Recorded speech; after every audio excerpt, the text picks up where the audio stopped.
मंगलम भगवान वीरो मंगलम गौतम गणी मंगलम कुंद कुंदार्यो जैन धर्मोस्तु मंगलम।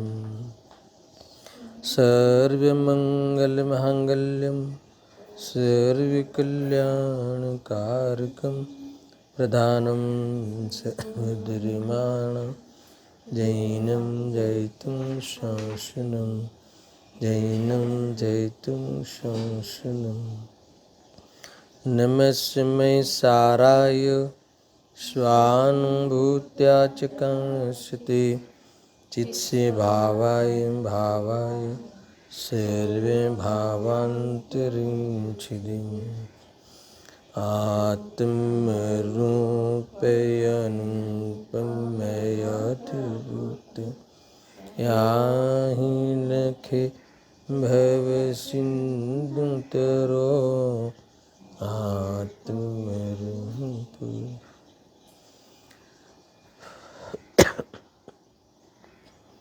समय सार बंद अधिकार 248 और 249 गाथाओं पे भावार्थ पे चर्चा होगी। इसमें मूल विषय ये है कि ये जो अध्यवसान है, मैं मारूं या मुझे कोई मारे, ऐसा जो अभिप्राय है, उसी से कहता है, प्रश्न करता है कि हे आचार्य देव, वो अज्ञान कैसे हुआ, इसको आप अज्ञान कैसे कहते हो, है ना। इसके उत्तर रूप में 2 गाथाएं लिखी। आत्मख्याति टीका पे कल विशेष विचार हुआ था, आज भावार्थ पे चर्चा करते हैं। देखो, है आयु क्षय से मरण जीव का, एहि जिनवर ने कहा, तू आयु तो हरता नहीं, तेने मरण कैसे किया। है आयु क्षय से मरण जीव का, एहि जिनवर ने कहा, वे आयु तुझ हरते नहीं, तो मरण तुझ कैसे किया। मूल बात यही है, उसके लॉजिक से, न्याय से आचार्य देव भगवान का प्रमाण देके, जिनेंद्र भगवान का प्रमाण देके उत्तर देते हैं। प्रश्न क्या था, दर्शन ख्याल में आया कि आप ये मैं मारूं या वो मुझे मारे, है ना। मैं मार सकता हूँ, मुझे कोई मार देगा, ऐसा इस प्रकार की मान्यता, इस प्रकार का जो अभिप्राय है, ये तेरा अज्ञान है और ये अज्ञान बंध का कारण है। तो प्रश्न ये हुआ कि ये अज्ञान कैसे हुआ है, इसमें क्या अज्ञान है ना। हमें तो कोई गलत नहीं लगता, मुझे कोई मार डालेगा, कोई मार सकता है मुझे, और मैं भी किसी को मार सकता हूँ, है ना, किसी का अस्तित्व समाप्त कर सकता हूँ। तो यहाँ कहते हैं कि ये तेरा गलत अभिप्राय है, गलत मान्यता है, यही तो अज्ञान है, और इसीलिए तो तुम अहंकार से या भय से दुखी है। मैं मार सकता हूँ किसी को भी, मैं किसी को अपने दबाव में रख सकता हूँ, मैं किसी को अपने आज्ञा में रख सकता हूँ, मैं अपनी मर्जी के अनुसार नचा सकता हूँ, ऐसा तो अहंकार तो कर सकता है, पर उस अनुसार उस पदार्थ का परिणमन नहीं होता। जब बात मरण की है तो आचार्य देव उत्तर देते हैं उसके इस प्रश्न के, इस जिज्ञासा के उत्तर में कि आयु क्षय से ही मरण जीव का, जब ये बात सिद्ध हुई है, ये बात प्रकृति में बैठी है कि आयु क्षय हो जाए तो जीव मरता है। आयु क्षय के अभाव में अथवा आयु क्षय के बिना कुछ भी हो जाए बाहर में, ना, मैं टीका का भाव बता देता हूँ। बाहर में कुछ भी हो जाए, कोई गोली मार दी, तलवार चला दी, तो भी वे है मरता नहीं है। आयु क्षय हो जाए तो बिना किसी के मारने के प्रयास पर भी वो आयु समाप्त हो जाने पर मरण को प्राप्त हो सकता है। मगर आयु क्षय का अभाव हो अर्थात आयु क्षय नहीं हो तो कुछ भी हो जाए, बाहर में कोई भी घटना घटे, एक्सीडेंट हो जाए तो भी जीव मरण को प्राप्त नहीं होता है ना। ऐसा यहाँ जवाब दिया। इसीलिए तू किसी को मार सकता है या तुझे कोई मार देगा, ये दोनों प्रकार की मान्यता में तेरे अहंकार ही होगा या दीनताहीनता भय होगा। मैं किसी को मार सकता हूँ उसमें अहंकार होगा, मुझे कोई मार देगा तो इसमें हीनता दीनता भय होगा। तो इसीलिए इस प्रकार की अहंकार और भय से तुझे रहित होना हो, उसके कारण होने वाली आकुलता से रहित होना हो तो क्या करो, ये मान्यता को बदल ले। समझ में आया ना। देखो ये गुरुदेव श्री ने एक उदाहरण दिया इसमें प्रवचन में कि इसका कोई अर्थ ऐसा नहीं लेना है જેમ ઓલામાં આવે છે ને એમ ઓલામાં આવે છે ને તો મારી શકતો નથી તો પછી બાણ ચલાવ ને हे अर्जुन, है ना। जब आत्मा तो मरता ही नहीं, आत्मा तो अजर अमर है, तो तुझे बाण चलाने में क्या तकलीफ है ना। तो गुरुदेव श्री कहते हैं कि ये उसने उल्टा अर्थ निकाला। जब तू मार ही नहीं सकता तो मारने का विकल्प करके तो परेशान क्यों होता है। विकल्प छोड़ दे, मारने का संकल्प छोड़ दे, मान्यता छोड़ दे और विकल्प छोड़ दे तो क्या होगा, तो कि तुझे बंद नहीं होगा, निराकुल हो जाएगा।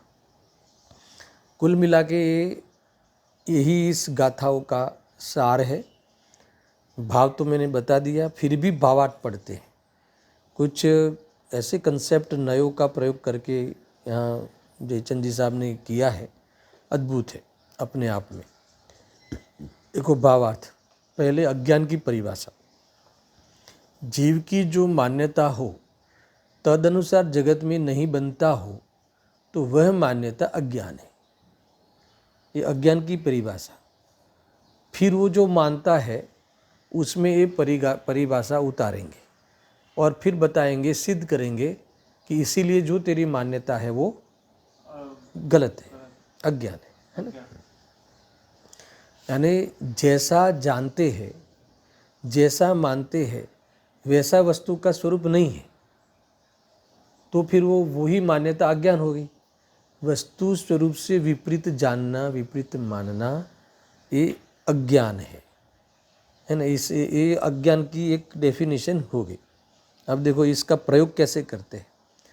अपने द्वारा दूसरे का तथा दूसरे से अपना मरण नहीं किया जा सकता, तथापि यह प्राणी व्यर्थ ही ऐसा मानता है। तो अभी बताया ना, जैसा तो मानता है वैसा वस्तु का स्वरूप नहीं हो तो वो क्या हो गया, अज्ञान। और वस्तु का स्वरूप क्या है कि कोई किसी के द्वारा मर नहीं सकता, दूसरा कोई मुझे मार नहीं सकता या मैं दूसरे को मार नहीं सकता, है ना। फिर भी तू ऐसा माने तो अज्ञान की परिभाषा की अपेक्षा ये क्या हो गया, अज्ञान हो गया, है ना। यही तेरा मिथ्यात्व कहो, अज्ञान कहो, ऐसा। तो अब देखना पंडित जी किस मोड़ पे चले जाते। यह कथन निश्चय ने की प्रधानता से है। अब थोड़ा सा नए का आधार लेंगे, सुनना आनंद आएगा। निश्चय ने की प्रधानता से है। स्व आश्रित सो निश्चय, अर्थात यथार्थ निरूपण, है ना। यथार्थ निरूपण सो निश्चय। यथार्थ, यथा अर्थ, यथा यानी जैसा है वैसा, अर्थ यानी वस्तु पदार्थ, जैसा है वैसा पदार्थ का निरूपण करना, जानना, मानना, समझना, ये हो गया निश्चय, है ना। एक संधि तोड़ो तो पूरा भाव निकलेगा इसमें से। तो ये कहते हैं कि ये जो हमने कहा कि ये कथन निश्चय का है, कोई किसी को मार नहीं सकता और यानी एक पर किसी पर को मार नहीं सकता, यानी कोई मुझे मार नहीं सकता और मैं किसी को मार नहीं सकता। इतना ख्याल में आया ना। ये तेरी मान्यता गलत है। ये बात निश्चय की है, ये बात परमार्थ की है। अब व्यवहार खड़ा करेंगे क्योंकि अब निश्चय ले आए, तो पहले निश्चय वाली बात समझ लो। इसीलिए अगर आपको कोई कहे कि ये बात निश्चय की है तो फिर क्या करना, प्रयोग समझ लो।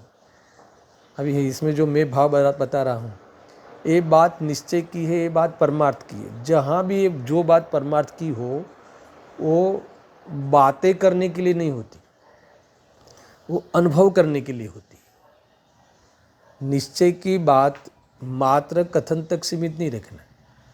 निश्चय से जो भी स्वरूप बताया जाए, जहाँ भी जिस पदार्थ जैसे उस रूप तुम्हें क्या करना है, हमें ऐसा अनुभव करना है। आया ख्याल में। और व्यवहार से जो कहा है, तो इसमें दो बातें आती है। व्यवहार से जो बातें कही है तो वो जाना हुआ प्रयोजनवान है, वो परिस्थिति तो है। व्यवहार से जो बातें कही है वो परिस्थिति तो है, मगर वो परिस्थिति होने पर भी वो परमार्थ नहीं होने से, समझ में आया ना, उसे यथार्थ अनुभव नहीं करना है, निश्चय मान के अनुभव नहीं करना है, परमार्थ मान के अनुभव नहीं करना है। ये ख्याल में रखना है। ये दोनों की उपयोगिता ये है। अब और में अब व्यवहार का कथन आएगा, उसमें इन्होंने व्यवहार को तो सर्वथा निषेध नहीं करना ये लिखा है, उनको ये सिद्धि करनी, क्योंकि मैं पर को मार नहीं सकता, पर मुझे मार नहीं सकता, कोई किसी को छू ही नहीं सकता, मारने की बात तो बहुत दूर हो गई। तो फिर तू भय को प्राप्त क्यों होता है, तू है ना आत्मा का अनुभव क्यों नहीं करता। निश्चय ने की विषय वस्तु समझकर स्वभाव दृष्टि होती है। ये दूसरी बात है ना, एक एक प्रयोजन समझना। उसमें स्वभाव दृष्टि यानी निर्विकल्प होता है। व्यवहार की बात सुनकर जीवन में जो हमें रागांश है, तो व्यवहार को समझकर, व्यवहार को अप्लाई करके, अप्लाई यानी व्यवहार को निभा के, व्यवहार को एक्सेप्ट करके, व्यवहार के रूप में हम अपना जीवन नैतिक बना सकते हैं, हम अपना जीवन पवित्र बना सकते हैं, हम अपने अनुभव करने की पात्रता क्रिएट होती है। समझ में आया ना, ये है व्यवहार का प्रयोजन ये है। अभी मैं इसका खुलासा करूँगा थोड़ी देर में, पहले थोड़े जो सिद्धांत कथन है उसे समझ लो।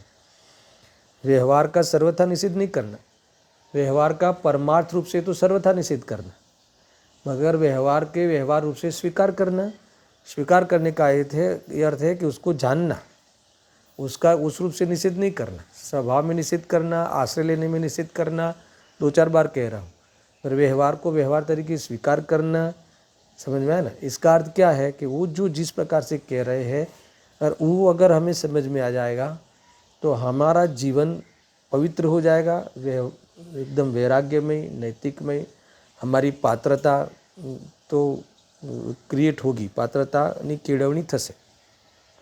अब यहाँ व्यवहार क्या है वो बताएंगे, और ये जो मैंने कहा वो सब लागू होगा।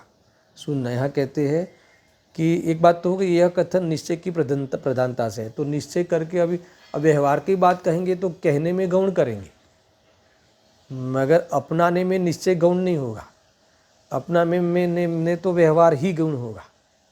गौण होगा यानी वह व्यवहार का दृष्टि में निषेध होगा, गौण कह के निषेध होगा। समझ में आया ना। अभी मैं कथन करूँगा तो अभी आ तो निश्चयની વાત છે, હવે સાંભળો।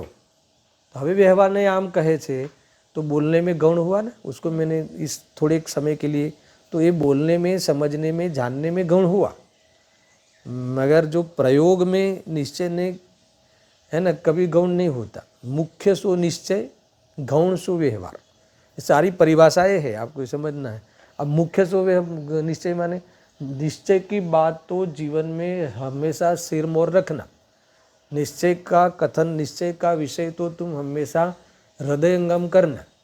निश्चय की विषय वस्तु को तो तुम अपनाना, आदरणीय मानना, और व्यवहार नहीं को तो हमेशा गौण रखना। गौण रखना यानी जैसा कहा है उस रूप वो है तो सही, पर क्या है ऐसा नहीं है। देह और आत्मा को मिला के देह को जीव कहेंगे, यानी देह और आत्मा एक साथ तो मिले हुए तो है, मगर तुम ऐसा नहीं है यानी देह आत्मा नहीं है ख्याल में। ये दो बातें ख्याल में रखना, ये बातें भी बहुत अद्भुत है। देखो अब व्यवहार किस प्रकार है, जब आपको निश्चय ने की प्रधानता से कथन की, तो व्यवहार किस प्रकार से है, कौन से प्रसंग में, इस मरण के प्रसंग में, है ना, इस अज्ञानी की इस अभिप्राय के प्रसंग में, है ना। व्यवहार का हम निषेध नहीं करते, हम तुमको जो बार बार कह रहे हैं कि तू मार नहीं सकता, छू नहीं सकता, वो तेरे को छू नहीं सकता, अब वो आयु हरण कर ही नहीं सकता, तो आयु के अनुसार आयु क्षय होगा तो ही तेरा ये मरण 10 प्राण रूप मरण होगा, है ना, ये जीवन तेरा अंत आएगा। मगर कोई जो कितना भी चाहे, कोई कितने भी सामने, है ना, अस्त्र शस्त्र लेके आ जावे, तेरे पे प्रहार करे, फिर भी तेरा आयु हर सकता नहीं, तो फिर वो तुझे कैसे मारेगा। समझ में आया ना। एक दूसरा कि तू भी नहीं मार सकता, क्योंकि तू उसकी आयु हर नहीं सकता, क्योंकि उसकी आयु उसके पास है, उसके अनुसार है, वो आयु के अनुसार रहने वाला है। ये आचार्य देव ने कहा ना मूल टीका में। तो इसीलिए तू ये तेरी जो भी मान्यताएं हैं गलत कर, ये गलत है, उसको तुम गलत मान के क्या कर, ये बात जो हमने कही है वो निश्चय की बात है, निश्चय की प्रधानता से है, पते की बात है, दृष्टि करने की बात है। ये कोई तुझे इसका आधार लेके स्वच्छंदता नहीं करना है, और इसका आधार लेके तुझे निर्भय और निशंक होके पाप में नहीं जाना है। क्या कहा, एकदम निशंक होके पाप में प्रवर्तना नहीं है, इसके लिए नहीं कहा है। क्योंकि अब सुनो व्यवहार, क्योंकि व्यवहार इस प्रकार है। अब सुन, व्यवहार की बात तू सर्वथा निषेध नहीं करना, व्यवहार तरीके स्वीकारना। अब कैसे, व्यवहार इस प्रकार है, परस्पर निमित्त नैमित्तिक भाव से पर्याय का जो उत्पाद व्यय हो उसे जन्म मरण कहा जाता है। ठीक है, वहाँ जिसके निमित्त से मरण यानी पर्याय का व्यय मरण हो, उसके संबंध में यह कहा जाता है कि इसने इसे मारा, यह व्यवहार है। सो यहाँ ऐसा नहीं समझना कि व्यवहार सर्वथा निषेध है। जो हम बोलने की भाषा में, निमित्त प्रधान की भाषा में इसी ने मारा, है ना, तो इसमें सबसे पहले क्या कर दिया कि निमित्त नैमित्तिक की ओर से देखे, निमित्त नैमित्तिक भाव से पर्याय का जो उत्पाद व्यय हो, है ना, कोई पर्याय विण से कोई पर्याय उपजे, कोई मनुष्य आदि तरीके उपजे, कोई उस रूप से विण से, ऐसा होता ना उत्पाद व्यय। समझ में आ रहा है। तो ये उस संबंध में यहाँ कहा जाता है, यानी जो जिस प्रकार से कि भाई रोग हो गया तो मरा, इसको धक्का लग गया तो मरा, दुनिया में तो निमित्त की प्रधानता से ही कथन होगा। समझ में आया ना।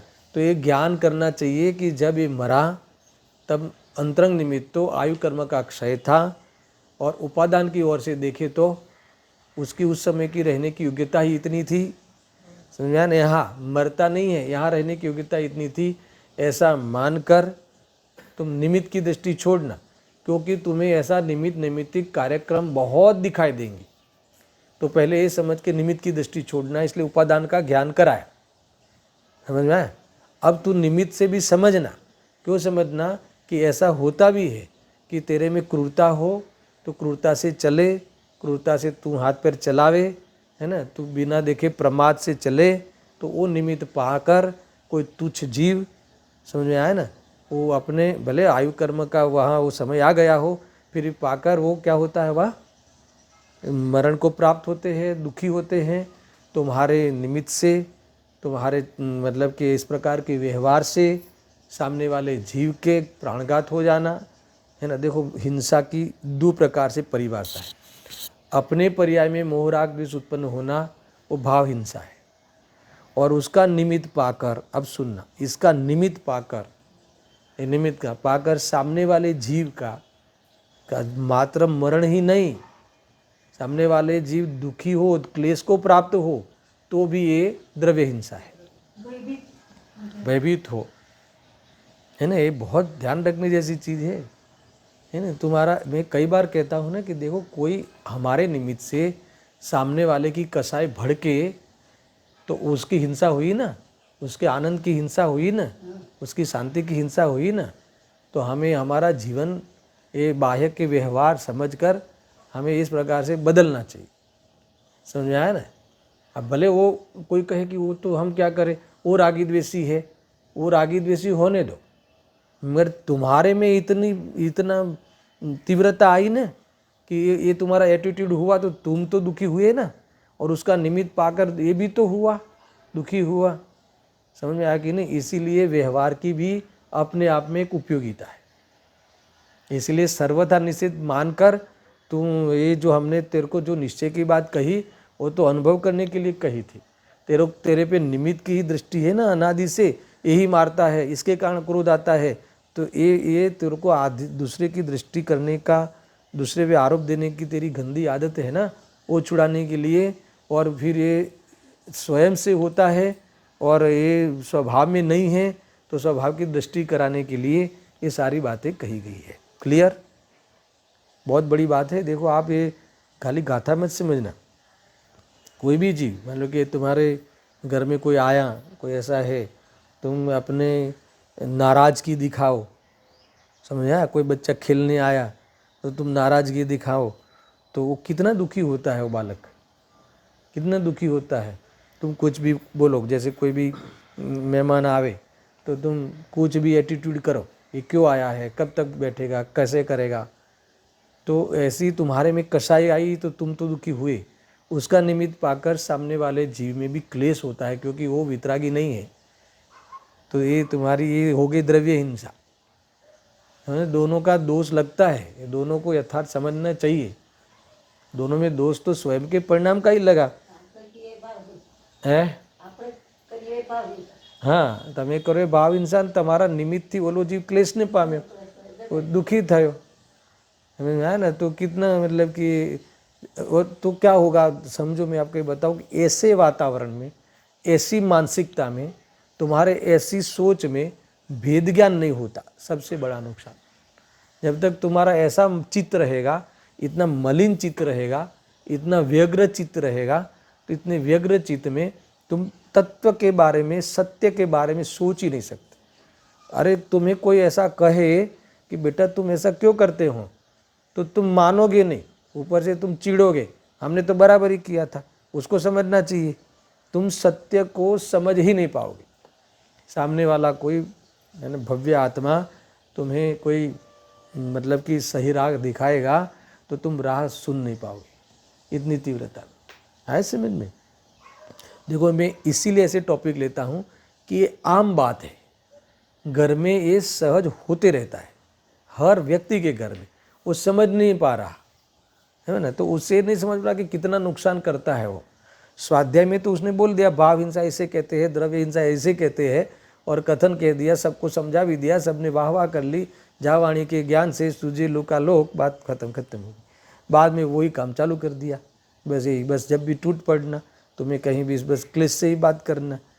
ले आया तो तुम करते क्या हो? तुम सामने वाले जीव, तुम्हारे में इतनी आकुलता हुई और इसका निमित्त पाकर सामने वाला भी क्लेश करता है, तो ये हिंसा हुई। कदाचित तुम्हारी बात सुनकर वो आत्महत्या कर देवे। वो आत्महत्या उसने करी, वो तो उसका तो दोष उसको है ही, पर तुम्हारी एक जो इतनी तीव्रता थी कि सामने वाले जीव इस प्रकार से आत्महत्या कर ले, इतनी तुम्हारी जो तीव्रता रही, तो इससे इसका पाप भी तुम्हें, हिंसा का दोष तुम्हें निरंतर लगता है। तुमने तो छुआ भी नहीं, वो तो उसके आयु कर्म से चला। ये व्यवहार, पंडित जी ये व्यवहार बताना चाहते हैं कि आवो निमित्त निमित्तिक व्यवहार है ना। कोई पर्याय उपजे, कोई पर्याय विणसे, आयो ना, उत्पाद व्यय था, ये लिखा ना, वह हो उसमें जन्म मरण कहा जाता है।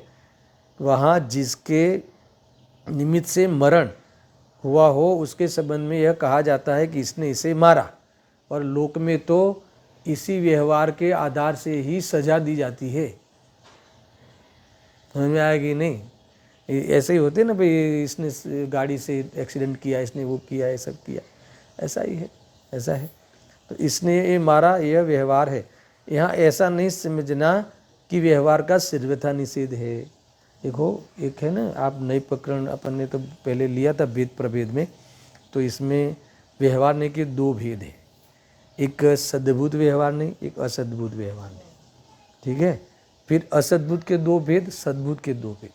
असद्भूत के उपचरित असद्भूत और अनुपचरित असद्भूत, और सद्भूत के भी उपचरित अनुपचरित, ठीक है। ये असद्भूत व्यवहार ने का कथन है अभी। कैसे? असद्भूत यानी जो हमारी सत्ता में नहीं है ना, हमारी सत्ता में नहीं है, ऐसे पदार्थों के साथ।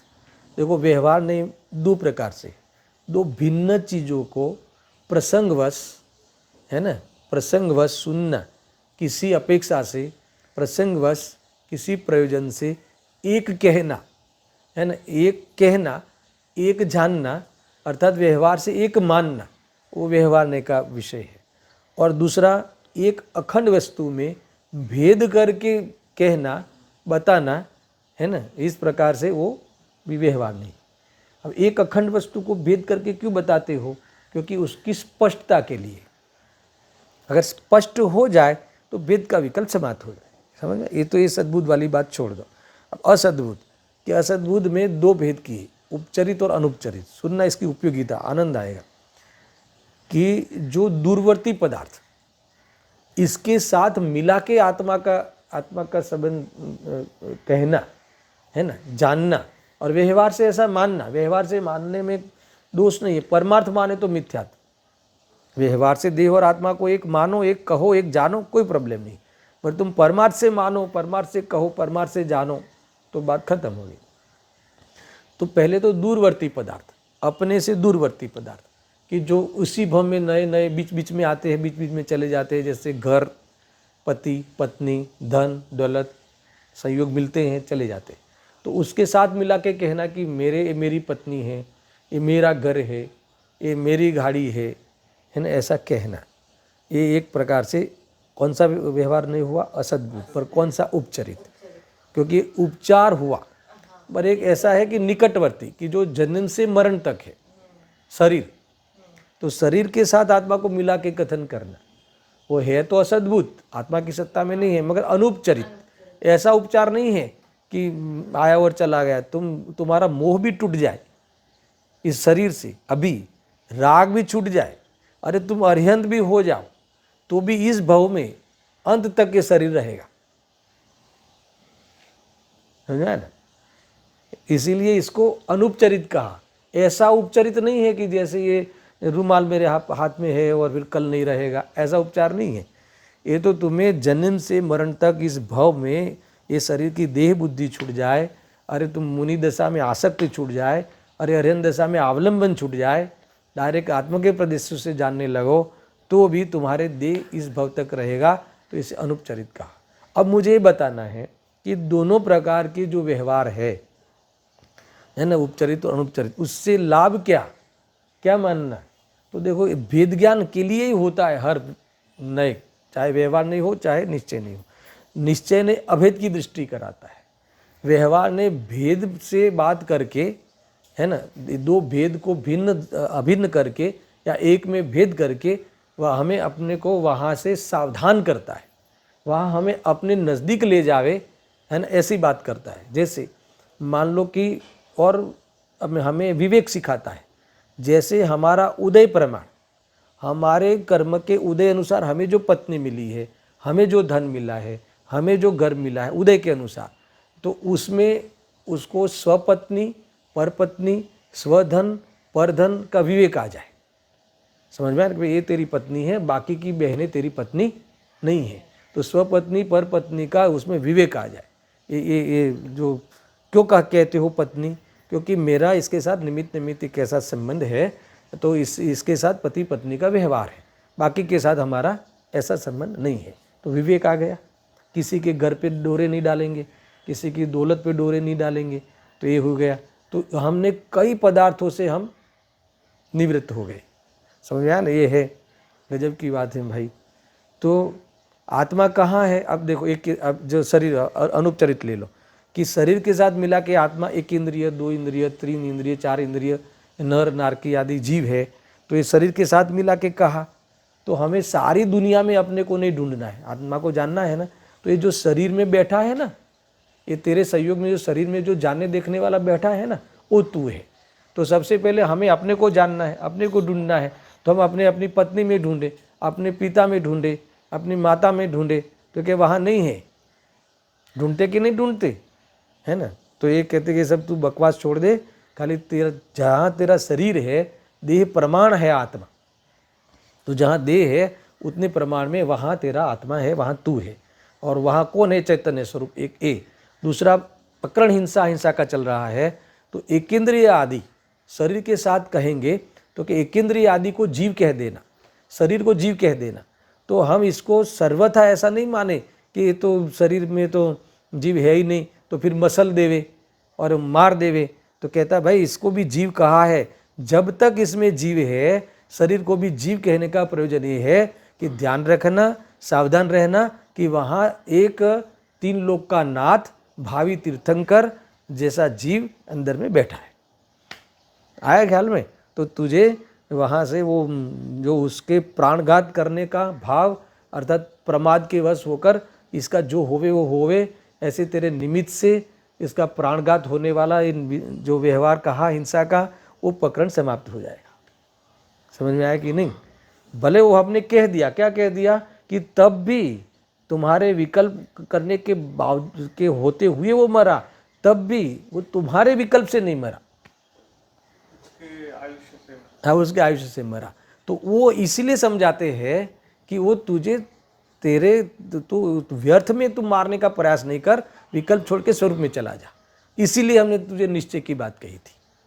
और तुझे कोई मार देगा ऐसा तू भय मत कर, तू अजर अमर है। और ये जो तेरा जीवन है 5 साल 10 साल 50 साल 100 साल, तू जो आयु बांध के आया हो, है ना, उतना तू भोगेगा ही। किसी की ताकत नहीं है कि तुझे इस 100 साल लेके आया हो, है ना, आयु भुज्यमान आयु अभी भोग रहे हो, वो तुम्हें 100 साल भोगने में कोई बाधा नहीं है। इसलिए तू अब ये चिंता छोड़ दे कि अब मैं कोरोना हो जाएगा तो क्या करूँगा, कि ये तो जब होना है तब होगा। मगर ये जरूर रख, ये जरूर जानना कि भले जितने भी साल का है वो निश्चित है आयु प्रमाण, मगर है क्षणिक। सुनना, एक एक बात को मैं समझाता हूँ, है क्षणिक। इसलिए तुझे इसको अजर अमर मत मान लेना इतने 100 साल को, अर्थात तू तेरा यही इतना ही जीवन है, अर्थात तो यही तेरी हस्ती है, इसके बाद नहीं है, ऐसा नहीं मानना। इसीलिए तू ये तेरी क्षणिक अवस्था पर भी तू रीझ मत जाना। कितनी बातें आई, समझ में आया ना? क्षणिक यानी देखो, क्षणिक भी जो है वो निश्चित है, इसलिए डरना नहीं। किसी के साथ भय में आकर तू, है ना, कोई देवी देवताओं के पास चले नहीं जाना, हे देवता मुझे बचाओ, ग्रहित मिथ्यात्व चालू हो जाएगा, दोहरे धागे करा लो, ऐसा नहीं करना। समझ आया कि नहीं? क्योंकि ये जीवन मेरा जो है आयु प्रमाण है। दूसरा साथ में भी कहा, 2 बार बोलता हूँ बातें, कि भले ऐसा है कोई मार नहीं सकता, मगर तेरे आयु कर्म समाप्त हो जाने पर तो तू तेरे को यहाँ से जाना है, तो तू ऐसा परमानेंट यहाँ अधिकार जमा के तू अपने आत्मा को भूल नहीं जाना। समझ आया कि नहीं? तो कितनी बातें हैं, देखो व्यवहार भी कितनी उपयोगिता है। व्यवहार हमें सावधान करता है, व्यवहार हमें उस शरीर में जीव बैठा है वहाँ पहुँचाता है, व्यवहार हमें वहाँ जो शरीर को जीव कहकर वहाँ जीव बैठा है तो अनर्गल प्रवृत्ति नहीं करना ये बताता है, व्यवहार हमें स्वपत्नी परपत्नी का विवेक कराता है। समझ में आया कि नहीं? इसका अर्थ ये नहीं है कि पत्नी तेरी चीज़ है, पत्नी तो ये तो एक संयोग रूप जो नैमित्तिक प्रसंग है, उसमें यहाँ तक तेरा राग की सीमा, तेरे विकल्प की सीमा होनी चाहिए। इससे ज़्यादा राग की भी सीमा इससे उल्लंघन करेगा तो बहुत बड़ा अपराध व्यभिचार में चला जाएगा। समझा कि नहीं? हमारे देखो ये जो कल चर्चा हुई ना कि भाई ये इसने 100 करोड़ का दान दिया, इसने 100 करोड़ का दान दिया और इतना पैसा देता है, वो ऐसा कमाता है, वो ऐसा कमाता है, तो तुम्हें इतना ये नहीं सोचना है कि मेरे पास कुछ नहीं है। तुम्हारे पास जो पुण्य प्रमाण है वो ही तुम्हारा है। ये कौन कहेगा? व्यवहार। कौन सा व्यवहार? उपचरित असद्भुत व्यवहार। तो उपचरित कहा इसलिए उपचार से कहा, असद्भुत कहा इसलिए तेरी सत्ता में नहीं है, इसलिए तू परमार्थ से उपयोग। ये जो व्यवहार ने ये कहा कि तेरे पुण्य प्रमाण जो तेरे मिला है वो तेरा है, वो इसलिए कहा कि तेरे पुण्य प्रमाण नहीं है ना, तो उसमें तू नज़र नहीं डालना, इतना इसलिए कहा। मगर तू तेरा ही मान लेवे कि जैसा आत्मा तेरा है, जैसा ज्ञान तेरा है, ऐसा मत मान लेना, क्योंकि वो तेरा है ही नहीं, तेरी आज्ञा में रहता ही नहीं। उसको जाने का होगा तो उस समय में आयु समाप्त होने पर चला जाएगा। इसीलिए तू ऐसा अपना मान कर तू उसे, है ना, दुखी नहीं होना। समझ में आया ना? क्लियर हुआ सारे निश्चय व्यवहार? ये है, इसकी उपयोगिता भी है और इस प्रकार से समझना। यहाँ देखो बहुत बढ़िया लिखा है, इसीलिए यहाँ ऐसा नहीं समझना कि व्यवहार का सर्वथा निषेध है, यानी तुम मार नहीं सकता। तो ये जो निमित्तिक प्रसंग है ना, तो ये तुझे समझना होगा कि तेरे राग आदि तेरे अंदर में आए वो तेरी हिंसा है, और इसके निमित्त से सामने वाला जीव परेशान होता है तो वो द्रव्य हिंसा है। समझ में आया कि नहीं? तो वो तेरी तीव्रता का प्रमाण है। समझ में आया? तो इतनी ऐसा एटीट्यूड कर सकता है कि सामने वाले जीव परेशान हो जावे। तो ये तेरा कैसा स्वाध्याय, ये तेरा कैसा जीवन, तू कैसा मुमुक्षु, तेरा ऐसा जीवन कि सामने वाला फंस जाए, तेरा ऐसा जीवन कि सामने वाले का जो होवे सो होवे, इतनी निर्दयता। तो भले बात सामने वाले से होती है मगर निर्दयता तेरी है। समझ आया कि नहीं? तो वो दूसरे निमित्त ज्ञान कराने के लिए होता है, ज्ञापक कारण है, करने वाला कारण नहीं है। लेकिन तू तेरा प्रमाण कर सकता है कि बाहर से देखकर, शरीर की चेष्टा देखकर सामने वाले आदमी के अंदर में भाव हम परख सकते हैं। नहीं, आजकल बोलते हैं ना फेस रीडिंग है ना, इसको बहुत भय है तो शरीर की वो चेष्टा से भी पता चला ना कि बहुत भय है अंदर। बहुत मान लो कि फेस के बहुत दुखी है, શું વાત છે, કેમ दुखी છો, શું થયું છે? तो कैसे कहा आपने कि आपका चेहरा देखकर, है ना, चेहरा देखकर अंदर के भाव की बात तुमने जान ली। तो ये निमित्त ही है ना, पर वो चेहरे के कारण दुखी है ऐसा नहीं है। ऐसे दुखी होते हैं इनका चेहरा बाहर में ऐसा होता है। तो इससे ज्ञान पता चलता है कि अंदर में इस जीव को, बेचारे को अंदर परेशानी है। समझ आया ना? कितना ये निमित्तिक निश्चय व्यवहार इतना समझना चाहिए। जबरदस्त लिखा, निमित्तिक भाव से पर्याय का उत्पाद वे होता है ना, उसे जन्म मरण कहा जाता है। और इसके आधार पे कहा जाता है कि इसने मारा। और दुनिया में देखो, वही तूने देखता नहीं है, तेरे से मर जाता है, सच देख के चलो वो मर जाएगा, तब ऐसा मत कहना। क्या मत कहना? कि वो तो उसके आयु प्रमाण मरता है। या फिर तुम बहुत बड़ा अध्यात्म नहीं बोल देना, वो मरता ही नहीं, वो मरता नहीं। वो वास्तव में तुम्हें सुनना, वो तुम्हें अनुभव करने के लिए है। कोई नहीं मरता, वो तुम्हें अनुभव करने के लिए है, उस पर दृष्टि करने के लिए है ना, मारने के लिए नहीं है। प्रमाद पे चलने के लिए ये बात उपयोग नहीं करनी है। यह इसलिए निश्चय की वस्तु तो अपनाने के लिए है, मजा लेने के लिए है। निश्चय की वस्तु तो पीने के लिए है। समझ में आया कि नहीं? और बाहर में जो व्यवहार है उसे उचित रीति से, जब तक रागांश है तुम्हारे में, अगर ज्ञानी हो तो रागांश है चलने का, घूमने का, तो बराबर सावधान रह के चलना। गजब है। सट का जो आचार्य स्वयं कहेंगे, सुनना, स्वयं कहेंगे कि कोई किसी को मार नहीं सकता, और स्वयं कहेंगे कि सटकाय के जीवों की हिंसा का मुझे त्याग है। मैं ना अयत्नाचार पूर्वक उनका जीवन ही नहीं होता। समझ में आया ना? सावध्य योग से रहित मुनिराज का जीवन होता है। तो ये कैसे लिखा? जब वध कर ही नहीं सकते तो सावध्य योग से रहित क्यों कहते हो? ऐसा योग कि जो जीवों का वध हो ही नहीं, है ना, ऐसे मन वचन की चेष्टाएं, मन वचन की क्रियाएं मुनिराजों को होती है। तो क्यों ऐसा कहते हो? जब वध ही नहीं कर सकते तो कि नहीं, वध ही तो 100% नहीं कर सकते। समझ में आया कि नहीं? मगर ये निमित्तिक है ना, कि मेरे निमित्त से कोई मेरे चलने के प्रमाद से चलूँ, आँख बंद करके चलूँ, है ना, रात्रि में जरूरत नहीं है तो भी गाड़ी और दौड़ाऊँ। समझ में आया कि नहीं? व्यर्थ का अनर्थ दंडव्रत है ना, अनर्थ पाप है जो कोई प्रयोजन ही नहीं है। जहाँ चल के जा सकते हैं वहाँ गाड़ी लेके जाओ, तो क्या करे? वो तो उसका देखे, वो ऐसा नहीं है। तुझे धर्म समझ में नहीं आया? यहाँ लिखा है, सुनना, मैं पढ़ के बताता हूँ। यहाँ लिखा कि व्यवहार का सर्वथा निषिद्ध नहीं है। जो निश्चय को नहीं जानते उनका अज्ञान मिटाने के लिए यहाँ कथन किया है। समझ में? ये जो हमने कथन किया ना, तू मार नहीं सकता, तुझे कोई मार नहीं सकता, तू मार नहीं सकता, ये तुझे जो अज्ञान मिटाने, कौन सा अज्ञान तेरे अभिप्राय में? हाँ, मैं मार सकता हूँ, वो अज्ञान मिटाने के लिए कहा है। इसीलिए तू अज्ञान मिटा के तुम अपने स्वभाव की दृष्टि कर, ये मारने का अहंकार छोड़ दे और मरने का भय छोड़ दे, इसलिए कहा था। अब सुनना, उसे जानने के बाद क्या लिखा? उसे यानी इस निश्चय को जानने के बाद दोनों नयों को अविरोध रूप से जानकर यथायोग्य नहीं मानना चाहिए, है ना। ये पहले ये बात तो खूंटा बांध ले कि अजरमर है। इसके बाद ये जो व्यवहार की बात कही और निश्चय की बात और व्यवहार दोनों में परस्पर, है ना, विरोध लगता हुआ होने पर भी वस्तु स्वरूप में जीवन में ये दोनों में अविरोध नहीं लगना चाहिए। यानी दोनों नयों को ग्रहण करना, व्यवहार को व्यवहार रूप से ग्रहण करना, निश्चय को निश्चय रूप से ग्रहण करना, है ना। निश्चय को यही ऐसा ही स्वरूप है ऐसा मानकर ग्रहण करना, और व्यवहार को ऐसा है नहीं, है ना, ये ऐसा दिख रहा है मगर ऐसा है नहीं, कैसा कि दोनों एक हो गए हैं, मगर ये दोनों एक साथ है ऐसा मानते हुए तेरा उचित व्यवहार करना। वहाँ जीव बैठा है ऐसा मानकर तेरा उचित व्यवहार करना। कब करना? जब तू स्वरूप में नहीं हो तब ही ये व्यवहार प्रवृत्ति तेरे दिखाई देगी। अगर जो स्वरूप में चला जाता है तो ये बात तेरे व्यवहार की है ही नहीं, और स्वरूप में चले जाने के लिए ही निश्चय बताया है।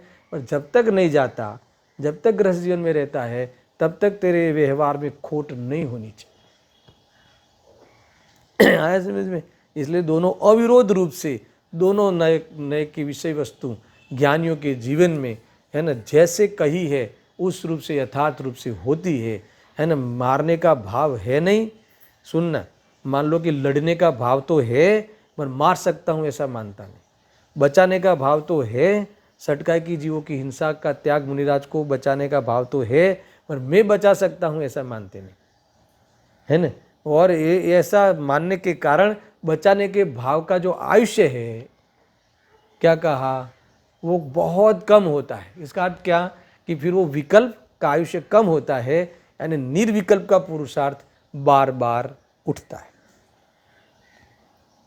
नहीं तो तुम्हें ऐसा लगे मैं तो बचा सकता हूँ, और बचाने के भाव में तुम्हें मतलब कि क्रेडिट लगे, उसमें तुम्हें महिमा लगे, तो फिर बस हमें तो अभी ये गाय को बचाना, ये गाय को बचाना, जंगल में भी बस यही करना, तो आत्मा का कल्याण कब करेगा?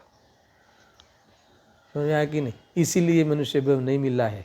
देखो, मारने की बात तो आगे आई थी ना, कहा था कि बचाने के भाव को मैं बचा सकता हूँ और पूर्वक बचाने का भाव करे। जब इसको हम अज्ञान कहते हैं तो ये मारने के भाव को हम अज्ञान नहीं कहेंगे। आगे आया ना एक बार भावार्थ में, तो वो तो अज्ञान है ही। तो देखो, ये जबरदस्त है कि जब स्वरूप में जाने की बात आवे तो किसी को बचाने का और ये सब बातें नहीं होती। देखो, ये कई बार मैं पहले भी कहा था ना कि मुनिराज जंगल में है तो कोई जीव मरता हो तो अपने कमंडल से पानी पिलाने का भाव आएगा कि नहीं आएगा? तो कि नहीं आएगा। तो कि इसमें क्या बिगड़ जाएगा? अरे कि उनको भाव नहीं आता ना, क्योंकि वो जानते हैं ना कि पानी से कोई बचता नहीं, पानी से जीवन ही नहीं है। तो उसे वही उपदेश देगा कि पानी से तू जीता नहीं, जीवत्व शक्ति से जीता है, तो उसी की दृष्टि कर। उनको विकल्प आएगा तो यही कहने का आएगा, मगर अपने कमंडल से पानी निकाल के पिलाने का भाव राग मुनिराज को विकल्प आता ही नहीं, है ना। उनकी इतनी कसाई मर गई है। हमारे तुम्हारे जीवन में वो राग आएगा, मगर ये कहते हैं कि इसलिए तू सावधान रहना कि तूने बचाया, तूने इसको जीवन दान दिया, ऐसा मानना मत, अहंकार नहीं करना। वो उसके आयु के कारण बचा है। समझ में आया कि नहीं? अब इसकी गाथा अभी चालू होने वाली। कितनी अच्छी बातें हैं। ये बात तो हमारे दिमाग में नहीं उतरती, किसी को गले नहीं उतरती ये बात। समझ में? अभी मैंने कहा कि ये बचाने के भाव में रह जावे, ये दुनिया को मैं बचा सकता हूँ और सारी दुनिया तुम्हें हीरो बना देवे कि तो भगवान हीरो क्या भगवान बना देवे। तुम किसी के बचाने में निमित्त हो जाओ तो तुमको देवता मान लेवे, और वो माने तो माने, वो उनका मिथ्यात्व है, मगर तुम मान लो तो ये तुम्हारा मिथ्यात्व है। तुमने भी अपने को देवता मान लिया तो अब देवता बने रहने का विकल्प निरंतर रहेगा। तो कहते हैं कि इससे तेरा अहित हो जाएगा, है ना। ये इससे बड़ा कोई अज्ञान नहीं है। अब कौन माने बचाने का भाव अज्ञान है। अब ये पंचम काल की इस ग्रहित मिथ्यात्व की बोलबाला में ये देवी देवताओं का जो जहाँ बहुत माहौल है, वहाँ ये सब बातें कौन समझे?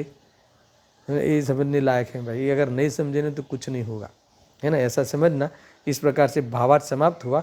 अब तात्पर्य वृत्ति टीका 3-4 पंक्ति की है, इसमें कोई नवीनता नहीं है, वही विषय दोहराया है। मात्र में पढ़कर समाप्त करता हूँ।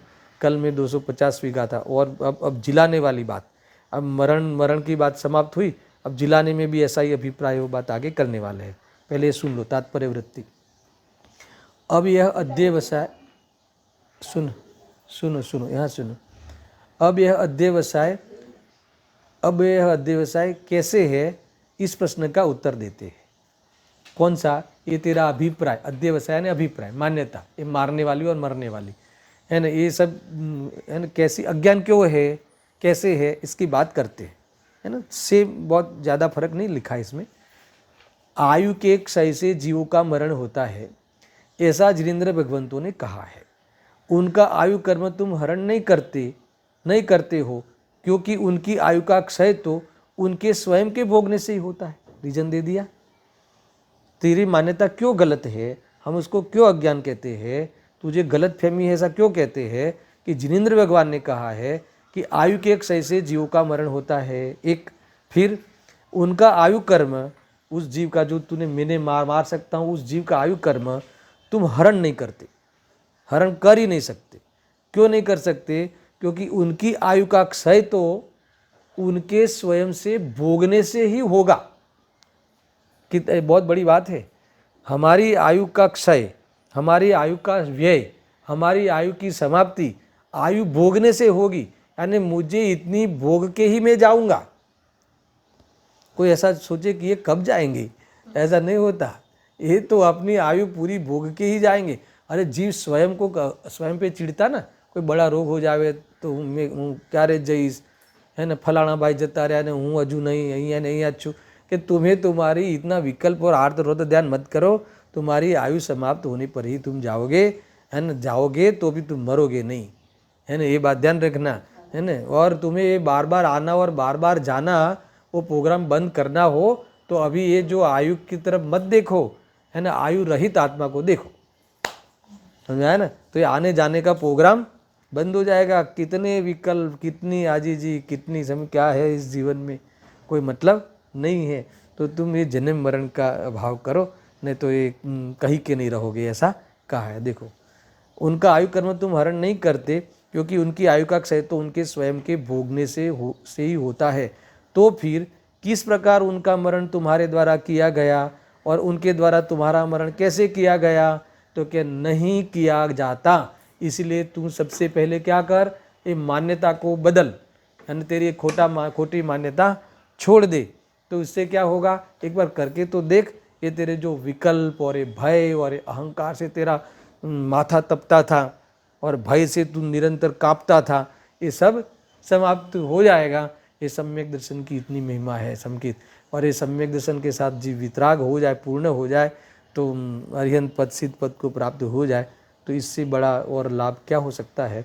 इसकी चर्चा आज समाप्त हुई, कल आगे पढ़ेंगे।